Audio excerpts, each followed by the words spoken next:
Boris Proulx, vice-président de la Tribune de la presse et journaliste au Devoir.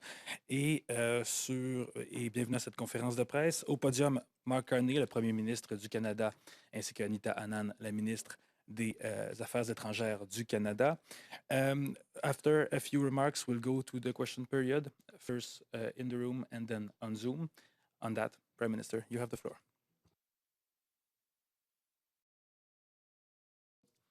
Earlier today, I convened a cabinet meeting to do two things. One, provide an update on the state of negotiations with the United States, and secondly, to discuss the situation in the Middle East. With respect to the first, the trade negotiations with the U.S., as you know, we're seeking the best deal for Canadians. We have not yet reached that deal. Negotiations will continue until we do. Minister LeBlanc and senior officials will remain in Washington in pursuit of that goal. The focus of our meeting was really the Middle East. The level of human suffering in Gaza is intolerable, and it's rapidly deteriorating. Les dizaines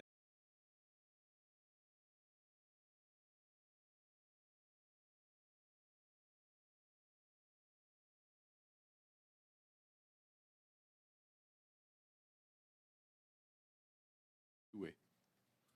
Des milliers d'autres sont au bord de la famine.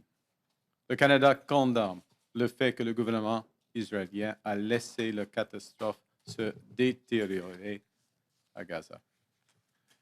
En tant que membre fondateur des Nations Unies et de l'OTAN, le Canada est parmi les premiers à défendre la paix et de la sécurité dans le monde.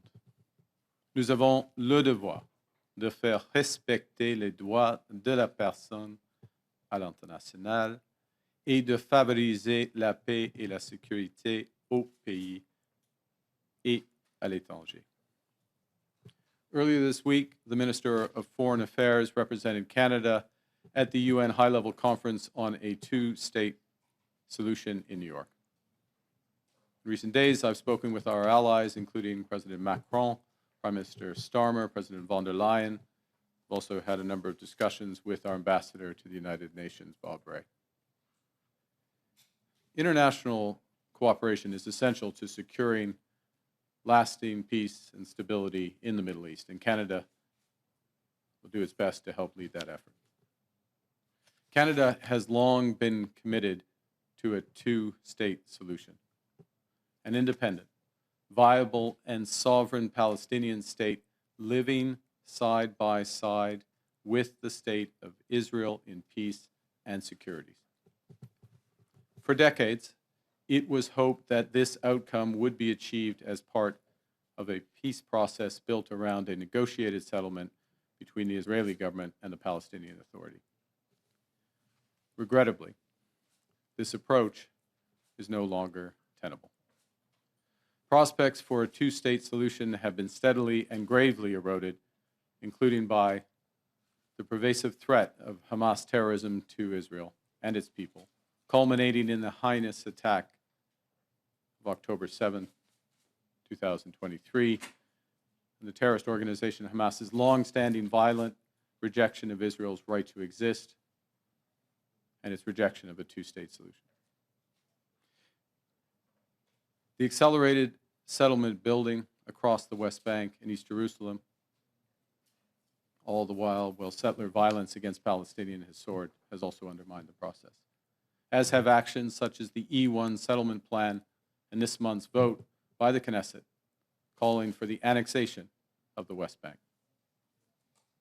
and the ongoing failure of the Israeli government to prevent the rapidly deteriorating humanitarian disaster in Gaza, with impeded access to food and other essential humanitarian supplies. The deepening suffering of civilians leaves no room for delay in coordinated international action to support peace, security, and the dignity of human life. Preserving a two-state solution means standing with all people who choose peace over violence or terrorism. And it means honoring their innate desire for peaceful coexistence of Israeli and Palestinian states as the only roadmap for a secure and prosperous long-term future. Pour ces raisons, Le Canada a l'intention de reconnaître l'État de la Palestine lors de la 80e session de l'Assemblée générale des Nations unies en septembre 2025. Cette intention repose sur la volonté de l'autorité palestinienne de mener des réformes essentielles, notamment la promesse de son président Mahmoud Abbas d'organiser des élections générales en 2026 et de ne pas militariser l'État palestinien. Le Canada va redoubler d'efforts pour appuyer une gouvernance forte en Palestine et contribuer à un avenir pacifique et promoteur pour son peuple. Je me suis entretenu avec le président Abbas pour réaffirmer ces points. For the reasons I cited earlier, Canada intends to recognize the state of Palestine at the 80th session of the United Nations General Assembly in September 2025. This intention is predicated on the Palestinian Authority's commitment to much-needed reforms, including commitments by the Palestinian Authority's President Abbas to fundamentally reform its governance, to hold general elections in 2026 in which Hamas can play no part, and to demilitarize the Palestinian state. Canada will increase its efforts in supporting strong democratic governance in Palestine and the contributions of its people to a more peaceful and hopeful future. I spoke today with President Abbas at length to reaffirm his commitments. Canada reiterates that Hamas must immediately release all hostages taken in the horrific terrorist attack of October 7th, that Hamas must disarm, and that Hamas must play no role in the future governance of Palestine. Canada will always steadfastly support Israel's existence as an independent state in the Middle East, living in peace and security. Any path to lasting peace for Israel also requires a viable and stable Palestinian state, and one that recognizes Israel's inalienable right to security and peace. Le Canada a déjà engagé plus de 340 millions de dollars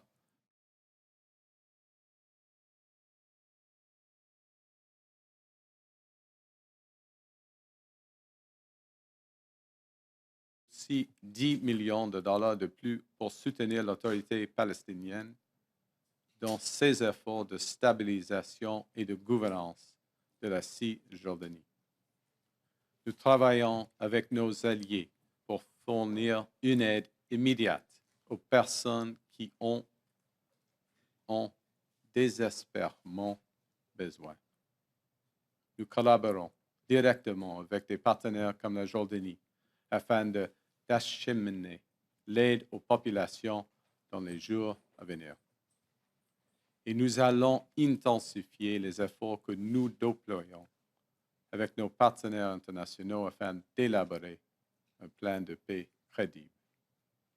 Ce plan établira des mécanismes de gouvernance et de sécurité pour la Palestine et garantira l'acheminement de l'aide humanitaire nécessaire à Gaza. Canada will be a constructive partner in building a just, meaningful, and lasting peace in the region, and a future that respects the dignity, security, and the aspirations of all Palestinians and Israelis. We say the devastation in the Middle East is deeply personal to many Canadians. Palestinian Canadians are watching as communities across Gaza face destruction and deprivation, and as communities in the West Bank are annexed. The heinous attacks of October 7th traumatized the Jewish people in Israel and here in Canada and around the world. With each day that the remaining hostages and the remains are not returned, families live in fear and grief.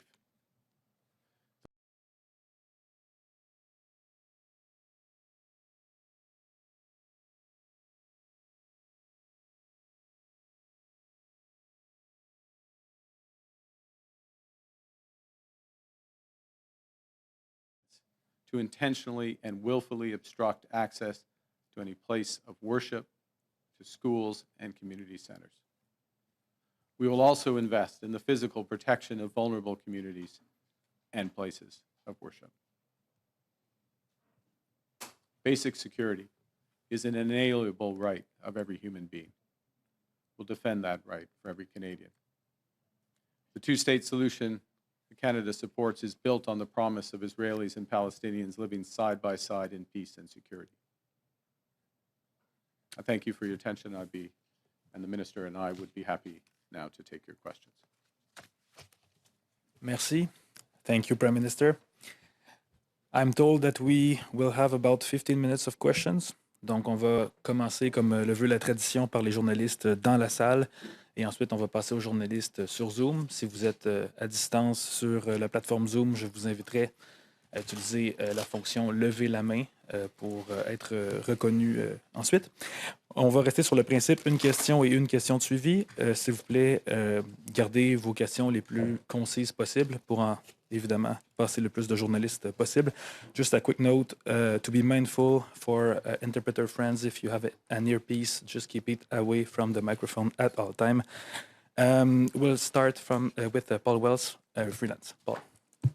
Thanks, Boris. Good afternoon, Prime Minister. You say that the recognition of a Palestinian state is predicated on important democratic reforms. Is it conditional on quick action towards those reforms? Is there any scenario in which you arrive at the General Assembly and don't recognize Palestine? Thanks for the question, Mr. Wells. Let me say on the second part, it's an intention. So, of course, there's a scenario, possibly one that I can't imagine, so I wouldn't want to. If there were no scenario, we would proceed immediately.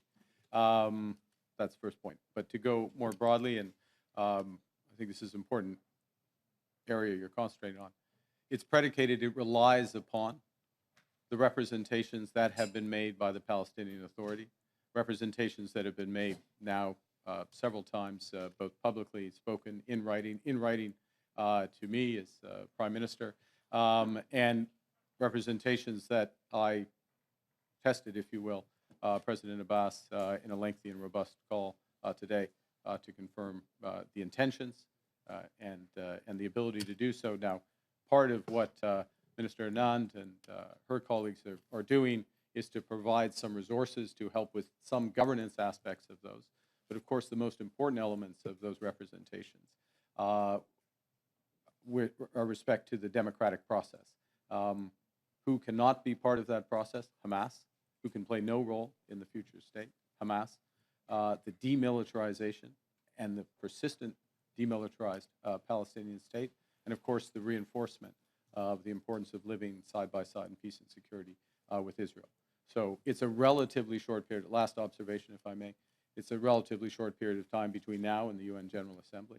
But we'll be working with the Palestinian Authority, and very importantly, not just us, but a series of our allies and regional powers, including those that the minister was with in New York earlier this week, and I can't name them all, but of course, Saudi Arabia, Qatar, Egypt, and others, who also, to broaden your question a bit, have been very clear now that Hamas can play no role, that Hamas must return all the hostages and their remains, and the Palestinian state must be demilitarized. Follow-up. Yesterday, you had announced no intention to recognize Palestine. Today, you have announced that intention. It's impossible for me not to read into that a critique of Israel's recent behavior in the region.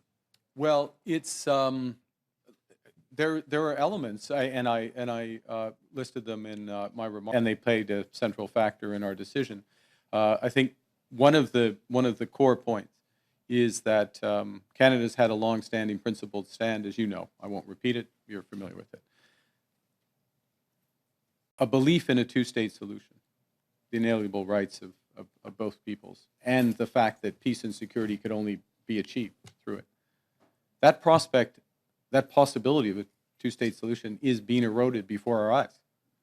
The accelerated settlements, the potential partition of the West Bank, the the actions in Gaza that shift large portions of the population, 80% of the population displaced. Other actions which are changing the facts on the ground in a way that removes the possibility or lessens the possibility of there being a Palestinian state. And then when that is reinforced by votes to that effect, by statements and policies to that effect of the government, yes, that has been one of the factors that has brought us to this point to try to reverse with partners. We're not under illusions about the strength of Canada, but to reverse with partners this cycle so that a two-state solution becomes viable. Lots more has to happen for it to be there. Thank you. We'll go to Stephanie Levitz, Globe and Mail. Hello, Prime Minister. Just to pick up on what you said there then, how do you see this recognition as a way to achieve that peace? Why is this a useful thing to do? It's useful in several respects in our judgment. The first is that it works with a series of partners in the region, traditional allies, but other countries that we have worked less with. Those more broadly represented in the two-state solution process that was more formally launched earlier this week. Secondly, it reaffirms and it broadens. We're part of a process that broadens the recognition of certain aspects that we have always viewed as fundamental for a Palestinian state, but others have not acknowledged.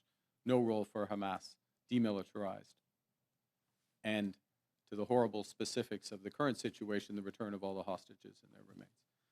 Saudi Arabia, Qatar, Egypt is three examples of countries that now, literally in the last few days, have made those determinations public. And the third aspect, and I'll hand back, is that we are part of a process. We came to this decision independently, but we are part of processes that are working towards peace, that have strength in breadth and in number. So the two-state solution process, you would have heard reference. You would have heard reference to the E3 process, Germany, France, and the United Kingdom, and peace plan that they are working on, that they briefed the U.S. president on, and in both those respects, Canada can help to support those efforts. It's not been clear, say, in the last 48 hours that either the Netanyahu government or Hamas is at all interested in these conditions. And so who's going to make them?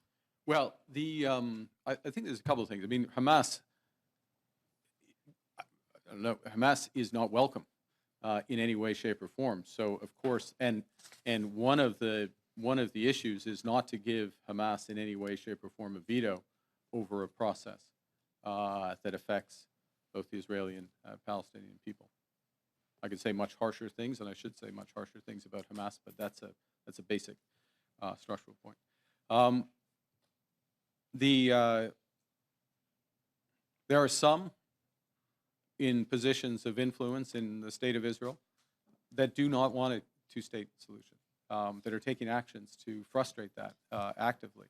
And we are part of a growing and very significant international community that is leaning against that, that is prioritizing the possibility and the prospect for a two-state solution. There are other measures that can be taken. For now, what we're doing is to promote a positive process towards peace. Olivier Ferrand-Boissé, TVA. Olivier Ferrand-Boissé, TVA. Oui, bonjour. Bonjour à vous deux. Pouvez-vous nous expliquer en quoi de dire aujourd'hui que vous allez éventuellement reconnaître la Palestine va venir changer quoi que ce soit dans la situation humanitaire actuelle qui semble être le motif principal derrière votre déclaration aujourd'hui?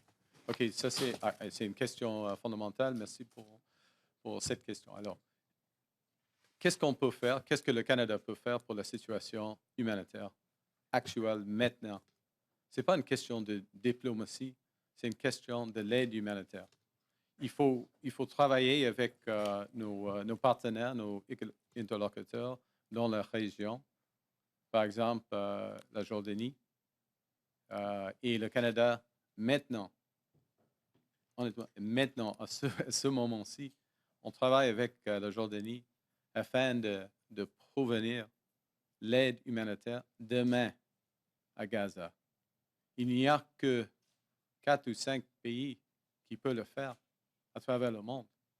Alors, ça, c'est un processus. Et, bien sûr, la situation humanitaire est reliée à la grande diplomatie, mais c'est une question pour le moment actuel à Gaza. Surtout, c'est une question de l'aide humanitaire. Et pour le moment, l'État israélien ouvre un peu la possibilité de fournir l'aide humanitaire. J'aimerais vous relancer sur les négociations commerciales avec les États-Unis. Le temps presse. Ouais, On a vu des accords signés avec l'Union européenne. Est-ce qu'à ce point-ci, vous seriez prêt à accepter un accord dans lequel on aurait un tarif réduit de base qui inclurait aussi des achats ou des investissements aux États-Unis, comme on a vu avec l'Union européenne? Ils sont des négociations. Les négociations sont constructives, ils sont complexes, ils continuent. Il y a une possibilité que que les négociations ne finissent pas le 1er août. Ça, c'est possible. En ce qui concerne, mais il y a plusieurs opportunités pour la collaboration entre le Canada et les États-Unis. Ça c'est clair. Y compris les investissements, les dépenses canadiennes pour la défense et la sécurité. Mais c'est au milieu de les négociations. Merci. So the question is, well, I'll simplify. It's always good to say that, look, these are complex, they're comprehensive, they're constructive negotiations with the Americans are ongoing. It's possible that they may not conclude by the 1st of August. But we'll see. With the teams there, we're working hard. Conversations today, myself. So we'll see. There are, and the specific aspect of the question included a reference to the European Union deal, and could our accord with the United States include commitments on investments and other aspects? And I just observed that there are many areas for cooperation between Canada and the United States, including defense spending, security spending, investments, which is one of the reasons why we're having these broader discussions. Next up, so Paul Dutch, Global News. Speaking of the United States, did you consult with the U.S. about your decision to recognize Palestine? And can the sustainable peace process work without U.S. being on side? Look, the United States is the essential partner in peace in the Middle East, and in virtually in many parts of the world. And we've seen that demonstrated. First point. Second point is that the president does take a direct interest in resolving conflicts, and as has with respect to a broader set of developments in the Middle East. And so again, the United States, this president will play and continue to play a central role. Others have responsibilities, Canada included, responsibilities on the humanitarian side, responsibilities with governance and other aspects that we're supporting. And we make our own independent foreign policy positions. And when we see opportunities, when we see necessity, which is what we see in this case, given the retreat of the prospect of a two-state solution because of the facts on the ground, as I explained, when we see that possibility and we see the combination of an ability to influence because of our own voice and actions, but because of others and other processes that are being put in place. But to be absolutely clear, and I'll finish on this point, which is, I referenced earlier, an E3 plan, that early stages peace plan. I talked to Prime Minister Starmer about it, President Macron as well today. Prime Minister Starmer, in this public domain, briefed the President of the United States about the plan a few days ago. So there are connections all the way through, and my colleague obviously in regular contact with her, homologue. Sorry. Yep. You said you came to this decision independently, so Sorry. Yep. you said you came to this decision independently, so you're saying you would have come to this without France or the UK No, making this decision? No, look, I meant independent of the United States. But yes, it does matter that others are moving. It does matter because it increases the prospect of success. But the core of the decision is taken on the principle that of self-determination and the rights of people to self-determination. We have long, Canada, speaking for Canada now, have long felt that this should come later in a process, and that our recognitions, other recognitions, the state of Palestine, should come at a point of maximum impact during a peace process. We're now at a position, I'm sorry to repeat myself, where in our judgment and the judgment of others, is that the prospect of a Palestinian state is literally receding before our eyes, or being eroded before our eyes. And so the act of the intention to recognize, which is what we're saying today, and working with others to support a Palestinian state, possibility of a Palestinian state, reestablishes that opportunity. David Turton, CBC. U.S. trade talks. Is there any evidence that a deal with the U.S. is possible without tariffs on aluminum and steel?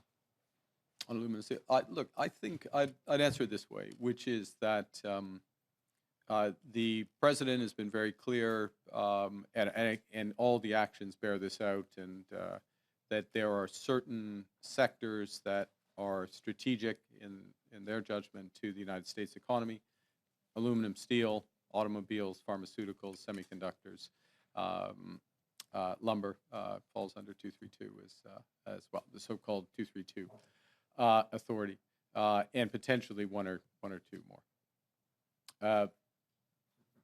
The U.S. approach, the revealed approach of the United States in all those sectors, has been to have tariffs, some base level of tariffs, and that's consistent. That's consistent across, with very few relatively minor exceptions.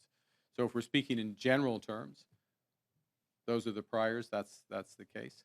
Obviously, in any broader deal, there are gives and takes, and there's various factors. But I think we have to recognize that in the strategic sectors, again, as defined by the United States, what's strategic to them, that they have tariffs. Okay. And just coming back to the recognition of a Palestinian state and the conditions that, well, the assurances, excuse me, that you've been given by the Palestinian Authority: elections, reforms, non-militarization.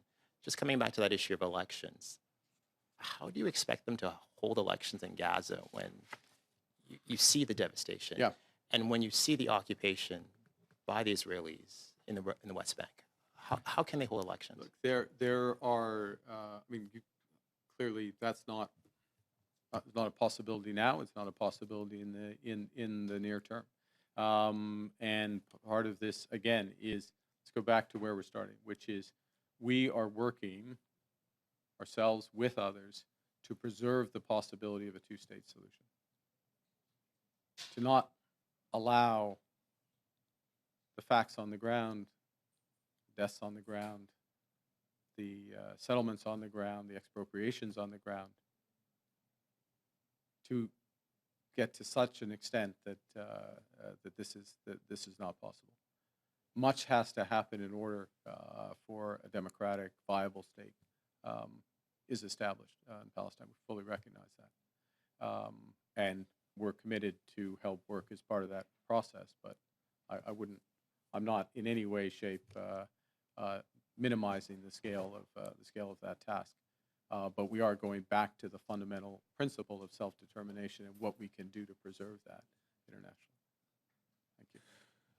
On m'indique que malheureusement, c'est tout le temps qu'on a pour les questions, même s'il reste plusieurs journalistes sur la liste ainsi qu'en ligne. Malgré tout, thank you very much, Prime Minister. Merci beaucoup.